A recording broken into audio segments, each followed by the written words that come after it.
अस्सलाम वालेकुम नाज़रीन, मैं हूँ आपकी मेज़बान प्रोफ़ेसर शीज़ा और आज हमारे साथ जो है मोहम्मद नबील मौजूद हैं। और इनको कौन आजकल नहीं जानता। सोशल मीडिया पे हर चैनल पे इनकी एडवर्टाइजमेंट चल रही है। माशाल्लाह से 106 इन्होंने गोल्ड मेडल हासिल किए हैं मार्शल आर्ट में, ताइक्वांडो में। तो आइए बाकी मज़ीद इनसे ही पूछते हैं। माशाल्लाह 1 मेडल, 2 मेडल, 3 मेडल, 106 मेडल, आखिर ये हुआ ही कैसे करिश्मा?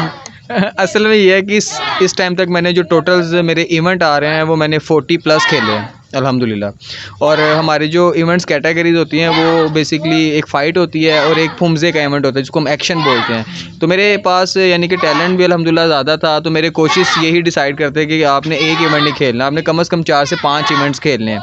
अच्छा नबील, ये बताएं कि इतनी अच्छी अच्छी जगह आप ट्रेनिंग माशाल्लाह करवाते हैं और इंटरनेशनल लेवल पे आप मार्शल आर्ट के लिए जाते हैं, तो ये ख्याल कैसे आया कि इस कैंची के नॉर्मल से एरिए में जो है वो इस तरह के बच्चों को करवाना? ये क्या, और क्या इन लोगों की मेंटालिटी ऐसी है कि मार्शल आर्ट को एक्सेप्ट करें कि कराटे के लिए परमिशन दें? वालिदैन की ज़हनियत ऐसी है? बेसिकली यहाँ पे क्लब खोलने का मकसद ये था क्योंकि मेरे पास कैंची के कुछ स्कूल्स थे यहाँ पे, मतलब स्कूल्स के अंदर बेसिकली स्कूल्स वालों को भी इतनी अवेयरनेस नहीं थी। वो कैंची के इलाके में फिर मैंने स्कूल्स में गया, मैंने बताया आप अपने स्कूल्स के अंदर एक लेक्चर स्पोर्ट्स का रखें क्योंकि जितने भी इंटरनेशनल बड़े स्कूल हैं सब में स्पोर्ट्स टीचर होते हैं। इनको फिर अवेयरनेस दी, फिर सर ने मुझे कहा जी आप एक छोटा सा क्लब स्टार्ट करें। तो फिर मैंने 2012 के अंदर 13 के अंदर यहाँ पे मैंने क्लब स्टार्ट किया, तो तब से लेके अभी तक हमारा क्लब चल रहा है। और मेरे पास कुछ बच्चे ऐसे भी हैं कि जो 2013-14 से मेरे पास हैं, यानी कि 5, 6, 7 साल हो गए हैं, उन्होंने भी तकरीबन कोई 12, 15 मेडल जीते हुए हैं अपने अपने वेट कैटेगरी के अंदर। तो यहाँ पे लोगों का माइंडसेट तो ऐसा है कि उनकी कोशिश भी है कि हम अपने बच्चों को कराएं और वो अल्हम्दुलिल्लाह भेज भी रही हैं और अच्छा रिस्पॉन्स है बच्चों को लेके। हम देख रहे हैं कि यहाँ माशाल्लाह लड़कियाँ भी हैं काफ़ी, तो क्या पेरेंट्स का ऐसा माइंड है कि वो इस चीज़ को एक्सेप्ट करते हैं कि लड़कियाँ भी आएँ और इस तरह करवाएं? अल्हम्दुलिल्लाह मैंने 8 साल के अंदर अपने ऊपर एक पेरेंट्स का ट्रस्ट बनाया है फ़ीमेल्स को लेके। तो ये बच्चियां तो माशाल्लाह बड़ी हो गई हैं, ये मेरे पास बिल्कुल छोटी छोटी आई थी।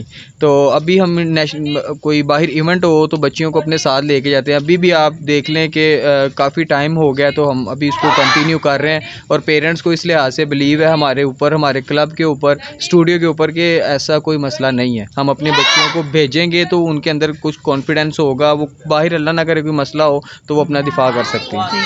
कोई ऐसा टाइम जो आपने गेम विन की हो जिसमें गोल्ड मेडलिस्ट में सबसे ज़्यादा आपको खुशी महसूस हुई हो, एक्साइटमेंट हो? खुशी सबसे ज़्यादा मुझे 2014 के अंदर हुई थी क्योंकि काफ़ी, एक तो पहले मेरी वेट कैटेगरी में मुझे परमिशन नहीं दी थी खेलने के लिए, फिर मैं सेकंड मतलब इवेंट में खेला था और वो बेसिकली मेरा वापडा ज्वाइनिंग था, मतलब फ़र्स्ट इवेंट था मेरा वापडा का। तो मेरी ये पूरी कोशिश थी कि यार मैं ना अच्छा सा मेडल वापडा को दूँ ताकि मुझे जॉब मिले। तो फिर इंशाल्लाह हमने मेहनत की, 1 महीने का 1.5 महीने का कैंप सेशन अटेंड किया, फिर अल्हम्दुलिल्लाह सेकंड इवेंट के अंदर गोल्ड उठाया। तो तब मुझे एक्साइटेड था मैं कि अल्लाह का शुक्र भी अदा किया कि एक तो अल्लाह ताला ने इज़्ज़त भी रखी। फर्स्ट इवेंट था वापडा की तरफ से, पहले तो बड़े मेडल लिए, पंजाब से ले लिए, लेकिन वो किसी खाते में काउंट नहीं होते थे क्योंकि जब जो डिपार्टमेंट का मेडल है उन्होंने जाहिर सी बात हमें जॉब देनी है, फैसिलिटीज़ देनी है। तो फिर वापडा को जब मैंने फर्स्ट 2014 के अंदर गोल्ड दिया तो फिर मुझे वापडा ने जॉब भी दी और वो मेरा सबसे एक्साइटेड मेरा मेडल था जिससे अल्लाह ताला ने मेरा जो रोज़गार था उसको कंटिन्यू किया। अच्छा नबील, आपने बताया था कि मैं ख़ुद भी एक नॉर्मल तबके से था और मार्शल आर्ट को पेरेंट्स आजकल ज़्यादा इतना कोई ख़ास समझते नहीं है, गेम्स को रुझान ही नहीं है। तो कोई पेरेंट्स में से किसने सपोर्ट किया? कोई प्रॉब्लम्स आई हों या कोई सपोर्टेड कौन था पेरेंट्स में से?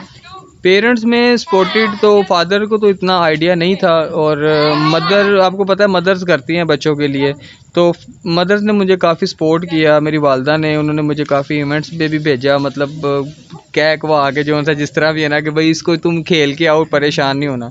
जैसे ही 2, 3, 4 साल गुजरे तो फिर पहले मदर सपोर्ट करती थी। फादर, आपको पता है फादर साहब थोड़े से घर में होते हैं, उनका गुस्सा ज़्यादा होता है। तो जैसे जैसे फिर हम आगे निकलते गए फिर फादर ने भी सपोर्ट किया कि नहीं यार मेरा बेटा, जब लोगों ने बताया ना कि आपका बेटा माशाल्लाह मेडल शेडल जीता है तो सपोर्ट किया करो, तो फिर फादर, पेरेंट्स की मुझे सपोर्ट ज़्यादा थी। तो बाकी टीचर्स भी हर जगह पे जैसे ही हम जाते हैं टीचर्स हमारे चेंज होते हैं, नेशनल में और होते हैं, इंटरनेशनल में और होते हैं, और पंजाब टीम में यानी कि जितनी हमारे इवेंट्स हैं कोच हमारे चेंज होते रहते हैं। सही। और ये जो एजुकेशन का है, इसका क्या सिलसिला है कि एजुकेशन छोड़नी पड़ती है या साथ लेके इस गेम को चलाया जा सकता है? एजुकेशन को साथ लेके चलाते हैं, क्योंकि हमारा बेसिकली जैसे वापडा, आर्मी, रेलवे, पुलिस, इनके डिपार्टमेंट, एयरफोर्स, ऐसे HEC का भी डिपार्टमेंट है, हायर एजुकेशन कमीशन का, उनकी भी एक प्रॉपर टीम बनती है। तो मैट्रिक के बाद इंटर में, यूनिवर्सिटी में, मतलब इंटर करें आप, उसके बाद कॉलेजेस में, यूनिवर्सिटी में आपकी एजुकेशन फ्री है। BS CS की डिग्री है, कोई भी डिग्री आप करना चाहते हैं तो आपके पैसे माफ़ हो जाएंगे, आपको स्कॉलरशिप भी मिल जाएगी, तो आप उसको कंटिन्यू भी कर लेंगे। तो एजुकेशन ब्रेक जब भी करेगा प्लेयर खुद करेगा। हमारी तरफ से मतलब ये नहीं होता कि आपने आना नहीं है या आप एकेडमी नहीं जाना, इसलिए हमने जो अपने क्लब का टाइम है वो बिल्कुल आपको पता है 6 से ऑनवर्ड 9 बजे तक रखा है, क्योंकि 6-7 बजे बच्चे एकेडमी से फ्री हो जाते हैं। और पेरेंट्स की ये कोशिश है कि जैसे आजकल का हमारा मुआशरा है ना, हमारे बच्चे 1 सेकंड के लिए भी फ्री ना बैठें। तो वो फिर बच्चे की इस तरह की बिजी रूटीन होती है कि मॉर्निंग में पहले स्कूल, फिर एकेडमी, फिर क्लब, तो फिर शाम को उसके पास कहाँ हिम्मत रहेगी। तो इसी तरह दोनों चीज़ों में कंटिन्यू रखता हूँ। और मैंने अपने क्लब में एक चीज़ रखी हुई है कि स्टडी आपने लाजमी करनी है, ठीक है, और साथ में आपने ताइक्वांडो भी करनी है। और जो बच्चा ताइक्वांडो में प्रोग्रेस अच्छी स्टडी में नहीं देता, मैं उसको कहूँ मैं आपको घर भेज दूंगा, और वो फिर लालच में दोनों चीज़ें जो उनसे उसको कंटिन्यू करता है। ज़बरदस्त। अच्छा, आपके जैसे इतनी जगह ट्रेनिंग चलती है, मोस्टली आप लाहौर में होते नहीं, इस्लामाबाद में, इधर उधर, तो ये जो क्लब आपने स्टार्ट किया है ये आम बच्चों के लिए, तो इसको आपको कहाँ तक इन फ्यूचर में लेके जाने का प्लान है? आप जैसा टैलेंटेड बंदा जिसके पास अपने लिए टाइम नहीं है, गेम्स में ही बिजी, कभी इधर कभी उधर, इंटरनेशनल लेवल पे, तो ये क्लब कहाँ तक पहुँचेगा? इंशाल्लाह हमारी कोशिश है कि हमारे कुछ ऐसे जूनियर प्लेयर्स भी हैं कि जिन्होंने इसको कंटिन्यू किया हुआ और कुछ मेडल्स भी इन्होंने जीते हुए हैं, और हमें पेरेंट्स की सपोर्ट भी है, फाइनेंशियली भी। और पेरेंट्स इस चीज़ को कहते हैं कि भाई कहीं पे भी अगर नेशनल इंटरनेशनल इवेंट आता है ना, तो हम आपके साथ हैं, आपने बच्चों को आगे लेके जाना है। तो इन फ्यूचर यही प्लान है कि इंशाल्लाह कुछ मेरे बच्चे पंजाब लेवल पर खेल के आगे, इंशाल्लाह आगे नेशनल आ रही है, तो मेरी पूरी कोशिश होगी कि मेरे जितने भी बच्चे वहाँ पर पार्टिसिपेट करें। आगे हारना जीतना वो एक स्पोर्ट्स का हिस्सा है, वो चलता है, लेकिन बच्चे जब तक हारेंगे नहीं तो कैसे सीखेंगे। तो इंशाल्लाह कमिंग जैसे ही ये मेडल लेके आएंगे तो आपको टिकटॉक से ही पता चल जाएगा आपको कि ये मेडल लेके आए हैं। यानी कि टिकटॉक पे आगे जाना है आपने। इंशाल्लाह। अच्छा, लास्ट में हमें हमारे नाजरीन को ये बताते जाएं कि जैसे आपने बताया था कि यहाँ पे कोई मोटरसाइकिल मैकेनिक है जिसके बच्चे और बच्चियाँ आपके पास जो हैं वो गेम सीखने के लिए आते हैं, ये तो पढ़े लिखे लोग भी इस गेम को एक्सेप्ट नहीं करते, तो इस तबके में उनको आपने कैसे सेटिस्फाई किया कि उसकी बेटियाँ भी यहाँ गेम 3-4 साल से कर रही हैं और बेटे भी कर रहे हैं? बस वो उनको ज़रा शौक़ भी था कि मेरे बच्चे जो उनसे वो मार्शल आर्ट सीखें। बेसिकली ख़ुद भी वो यंग हैं, तो 1-2 जगह पे वो गए, सेटिस्फाई नहीं, वो मेरे पास भी आ गए 1 महीने बाद, सेटिस्फाई हुए थे कि नहीं कोच ठीक है, मैं अपने बच्चों को इधर छोड़ूँ। तो फिर हमने उनको रिस्पॉन्स भी दिया, अच्छा बच्चों को ट्रेनिंग भी करवाई है, और जैसे ही 1-1.5 महीने बाद बच्चे हमारे पास थोड़े ट्रेन हुए, हम इवेंट्स भी खिलाएँ और बच्चों ने मेडल भी जीते हैं।